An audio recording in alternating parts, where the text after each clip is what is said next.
ሰላም ጤና ይስጥልኝ ተከብራችሁ ተመልካቾቻችን እንደምን ውላችኋል? ከተወዳጁ ብስራት ዩቲዩብ ገጽ ወደ እናንተ የሚደርሰውን የመረጃ ሰዓታችን ነው። ሰዓቱን ጠብቆ ወደ እናንተ መድረሱን ጀምሯል። የዕለቱን የመረጃ ሰዓት እየመራው ነው ሚሊዮን ሙሴ ከእናንተ ጋር ቆይታ አድርጋለሁ። አብራችሁ እንድትቆዩም ከወዲሁ ጋብዛለሁ። የሀገር ውስጥና የባህር ማዶ ጉዳዮችን ይዣለሁ። አስቀድሜ የሀገር ውስጦቹን ልንገራችሁ። ኑግዙ የተሰኘ የኦንላይን የገበያ መድረክ በይፋ ተዋወቀ።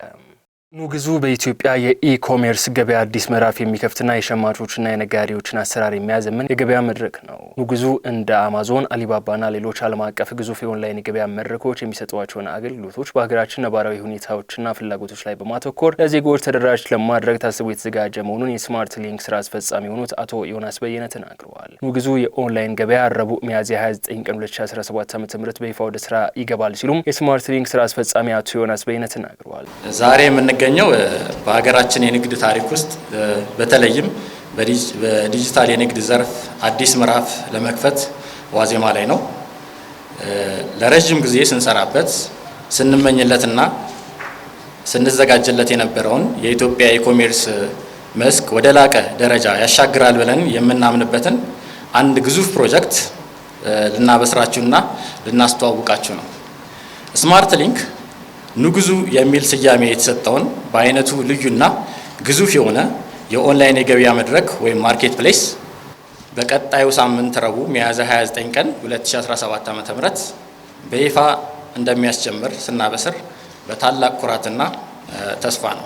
ኑግዙ ከኤሌክትሮኒክስ እስከ ፋሽን፣ ከቤት እቃዎች እስከ መጽሐፍት፣ ከውበት መጠበቂያዎች እስከ ህጻናት አልባሳቶች እንዲሁም ዲጂታል ምርቶችን እንደሚያቀርብም ብስራት ሰምተዋል። ኑግዙ ትልልቅ አስመጪዎች፣ አምራቾች፣ አነስተኛና መካከለኛ ነጋዴዎች ምርቶቻቸውን በቀላሉ በመላ ሀገሪቱ ለሚገኙ ደንበኞች እንዲሸጡም እድልን ይፈጥራል። የኑግዙ ዋና ዓላማ በኢትዮጵያ ዲጂታል ንግድን በማስፋፋት የዜጎችን የዕለት ተዕለት ኑሮ ማቅለል እንዲሁም ጥራታቸውን የጠበቁ ምርቶችን በተመጣጣኝ ዋጋ ለሸማቹ ማቅረብ ነው ሲሉም ስራ አስፈጻሚው አክለው ገልጸዋል። ኑግዙ እንደ ቴሌብር የባንክ ዝውውሮች፣ ሲቢኢ ብር ያሉ ታዋቂ ሀገር ውስጥ የዲጂታል ክፍያ ዘዴዎችን ይጠቀማል። በተጨማሪም በውጭ ሀገር የሚኖሩ ኢትዮጵያውያን ዳያስፖራዎች እንዲሁም የውጭ ሀገር ዜጎች ካሉበት ሆነው ለወዳጅ ዘመዶቻቸው ስጦታም ሆነ ቁሳቁሶችን በቀላሉ ገዝተው ለመላክ የሚያስችሉ እንደ ክሬዲት ወይም ዴቢት ካርድ ያሉ ዓለም አቀፍ የክፍያ አማራጮችንም ይቀበላል ተብለዋል። ኑግዙ በቀጣይ ከብሔራዊ መታወቂያ ናሽናል አይዲ ጋር በመተባበርም ፍላጎት ያላቸው ዜጎች የማዳረስ ስራን ዴሊቨሪ ጆብስ እንደ ተጨማሪ ወይንም እንደ ዋና የገቢ ምንጭ እንዲጠቀሙበት በማድረግ ሰፊ የስራ ዕድልን ለመፍጠር እቅድ እንዳለው ብስራት ሬዲዮና ቴሌቪዥን ሰምቷል ሲል ሰላማዊ ነጋሲ ዘግበዋል። ህጋዊ ብቃትና እውቀት ሳይኖራቸው ባህላዊ ሕክምና የሚሰጡ ግለሰቦች ተበራክተዋል ተባለ።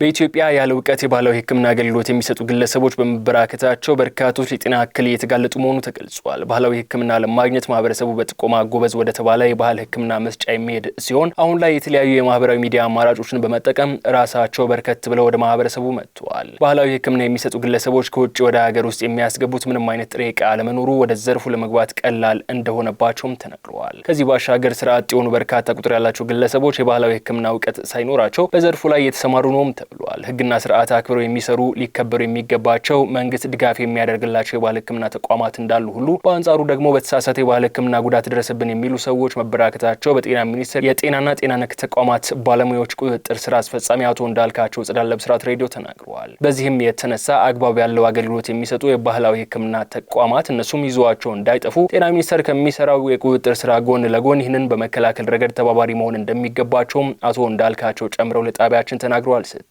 መባወርቅነህ ዘግባለች። ተሽከርካሪን ተጠቅመው በተለምዶ ሸዋሸዋ እየተባለ የሚጠራውን የወንጀል ድርጊት የፈጸሙ 4 ተጠርጣሪዎች በቁጥጥር ስር ዋሉ። ተሽከርካሪ ተጠቅመው ሸዋሸዋ የተባለ የታክሲ ላይ የዘረፋ ወንጀል የፈጸሙ 4 ተጠርጣሪዎች ከነ ኤግዚቢቱ በቁጥጥር ስር መዋሉን የኢትዮጵያ ፌዴራል ፖሊስ አስታወቀ።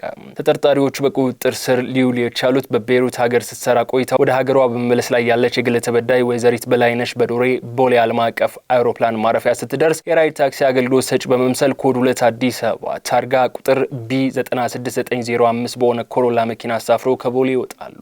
ከዚያም ትንሽ እንደሄዱ ትራፊክ መጣብን እንዳይዘን እዚህ ጋር አውረጂና ማዶ ተሻገረሽ ተሳፍር ያለሽን ጠብቅሻለን በማለት ተበዳይ ስትወርድ ሻንጣዎቿን ጭነው ሸዋሸዋ የታክሲ ላይ ዘረፋ ወንጀል ፈጽመው ሲያመልጡ አንድ ጉዳዩን በአይነ ቁራኛ ሲከታተል የነበረ እግረኛ የመኪናውን ሰሌዳ ፎቶግራፍ አንስቶ ለኢትዮጵያ ፌዴራል ፖሊስ ትራፊክ ቁጥጥርና አደጋ ምርመራ አመራርና አባላት ይሰጣል። የትራፊክ ፖሊሶቹም የድርሳቸውን መረጃ መሰረት በማድረግ ተጠርጣሪዎቹን በጂፒኤስ በመከታተል 4ቱንም ተጠርጣሪዎች ልደታ አካባቢ በቁጥጥር ስር አውለዋል። በተጨማሪም ተጠርጣሪዎቹና በተሽከርካሪ ላይ በተደረገው ፍተሻ ከተለያዩ ግለሰቦች ሰረቀዋቸው 7 ተች ስክሪን የሞባይል ስልኮች ስልኮችን፣ 2 በተን ስልክና ከተለያዩ ግለሰቦች የተሰረቁ 84485 ብር፣ 5 ባለ 500 ሪያል፣ 1 ባለ 200 ሪያል፣ 3 ባለ 10 ሪያል ኖት፣ 2 ባለ 5 ሪያል ኖት መያዙን የኢትዮጵያ ፌዴራል ፖሊስ አስታውቋል። የግል ተበዳይ ወይዘሪት በላይነሽ በዶሬ ንብረታቸውን ተረክበው በሰላም ወደ ቤተሰቦቻቸው እንዲሄዱም ፖሊስ አድርጓል። ፖሊስና ህብረተሰብ በዚሁ መልኩ ተባብረው ከሰሩ በየትኛውም የሀገራችን አካባቢ ሊፈጠሩ የሚችሉ የወንጀል ተግባራትን አስቀድሞ ለመከላከልና ለመቆጣጠር እንደሚቻል ይህ ጥሩ ማሳያ ነው ብሏል ፖሊስ። የኢትዮጵያ ፌዴራል ፖሊስ ትራፊክ ፖሊሶችም በኤግዚቢትነት የተያዙ ንብረቶችና ተጠርጣሪዎችን ለቦሌ ክፍለ ከተማ ፖሊስ መምሪያ ለሀርቡ ፖሊስ ጣቢያ አስረክበዋል።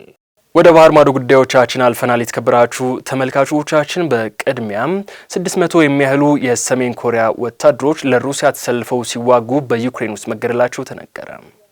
በዩክሬን ውስጥ በሩሲያ በተመራው ጦርነት 600 የሚያህሉ የሰሜን ኮሪያ ወታደሮች ተገድለዋል ሲሉ የደቡብ ኮሪያ ህግ አውጪዎች የስለላ ባለስልጣናትን ጠቅሰው ተናግረዋል። ሊ ሲአንግ-ኩዌን እና ኪም ባይንግ-ኬ ለጋዜጠኞች እንደተናገሩት በጦርነቱ እስካሁን 4700 የሚገመቱ ሰሜን ኮሪያውያን ተገድለዋል ወይንም ቆስለዋልም ብለዋል። የህግ አውጪው የስለላ ኮሚቴ ሰብሳቢ የሆኑት ሊና ኪም የሰጡት አስተያየት ፒዮንግያንግ ለመጀመሪያ ጊዜ የሞስኮን ጦርነት ለመደገፍ ወታደሮቿን ወደ ሩሲያ መላኳን ካረጋገጠች ከ2 ቀናት በኋላ ነው። የሰሜን ኮሪያው መሪ ኪም ጆንግ ኡን የዩክሬን ኒዮናዚ ወራሪዎችን ለማጥፋትና የኩርስክን አካባቢ ከሩሲያ ጦር ኃይሎች ጋር በመተባበር ለማስለቀቅ ወታደሮቻቸውን ለማሰማራት ማዘዛቸውን በይፋዊ የኮሪያ ሴንትራል የዜና ኤጀንሲ ሰኞ ዕለት በወጣው ዘገባ ይፋ መደረጉ ይታወሳል። በጥር ወር ላይ የስለላ ኤጀንሲው በግጭቱ ወደ 300 የሚጠጉ የሰሜን ኮሪያ ወታደሮች መገደላቸውን ማሳወቁም ይታወሳል። የወግ አጥባቂው ፒፕል ፓወር ፓርቲና የሊበራል ዲሞክራቲክ ፓርቲ አባላት ሊና ኪም ለጋዜጠኞች በሰጡት መግለጫም የስለላ መረጃው እንደሚያሳየው ፒዮንግያንግ በአጠቃላይ 15000 ወታደሮችን አሰማርታለች። ፒዮንግያንግ ላላከቻቸው ወታደሮች በምላሹ ድሮን፣ ኤሌክትሮኒክስ፣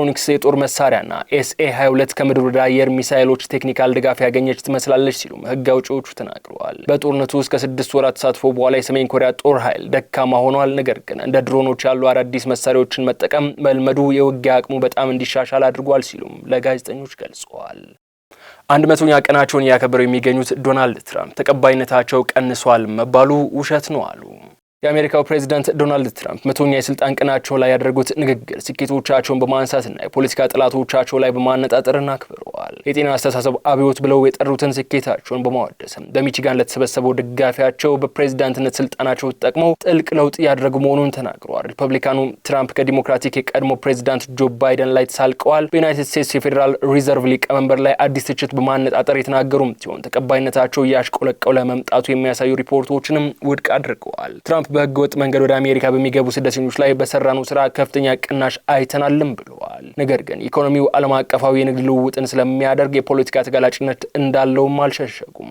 ገና ጀምረናል፣ እስካሁን ምንም አላያችሁም ሲሉም ትራምፕ የባህር ዳርቻ ከተማ በሆነችው ዲትሮይት ለተሰበሰበው ህዝብ ተናግረዋል። የአሜሪካ አውቶማቲክ ኢንዱስትሪ ማዕከል ላይ ንግግር ሲያደርጉም ትራምፕ በመካከለኛው ምዕራብ ግዛት ውስጥ አዲስ የማምረቻ ፋብሪካዎችን ለመክፈት እንቅስቃሴ መጀመራቸውን አንስተዋል። በድጋፍ ሰልፉ ላይ ትራምፕ ተቀባይነታቸው መቀነሱ የሚያሳዩ የህዝብ አስተያየት መስጫዎች ውሸት ናቸውም ብለዋል። ከህዝብ የተሰበሰበው ድምጽ እንደሚያሳየውም ከሁለተኛው የዓለም ጦርነት በኋላ ትራምፕ ከ100 ቀናት የስልጣን ቆይታ በኋላ ከግማሽ በታች የህዝብ ድጋፍ ያገኙና 44% ተቀባይነት ያለው ብቸኛው ፕሬዝዳንትም ሆነዋል። ነገር ግን አብዛኛው የሪፐብሊካን መራጮች አሁንም ፕሬዝዳንቱን አጥብቀው ይደግፋሉ።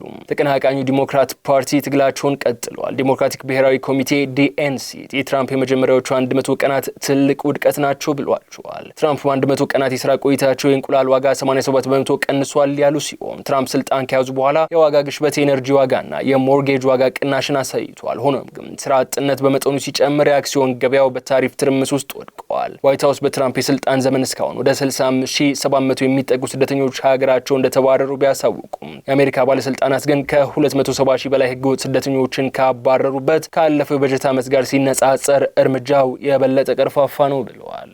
የተከበራችሁ ተመልካቾቻችን ከብስራት የዩቲዩብ ገጽ ወደ እናንተ ሲደርሱ የነበሩት መረጃዎቻችን እነዚህ እስካሁን ስትከታተሏቸው የቆያችሁትን ይመስሉ ነበር። እኔ ሚሊዮኑ ሙሴ ከመላው የዝግጅት ክፍሉ ባልደረቦቻችን ጋር በመሆን አብሬያችሁ ቆይታ ሳደርግ ነበር። የዩቲዩብ ገጻችንን ላይክ፣ ሼር፣ ሰብስክራይብ በማድረግ ሌሎች ፕሮግራሞች እንድትከታተሉ እየጋበዝኩ እዚህ ጋር ሰናበታለሁ። ሰላም።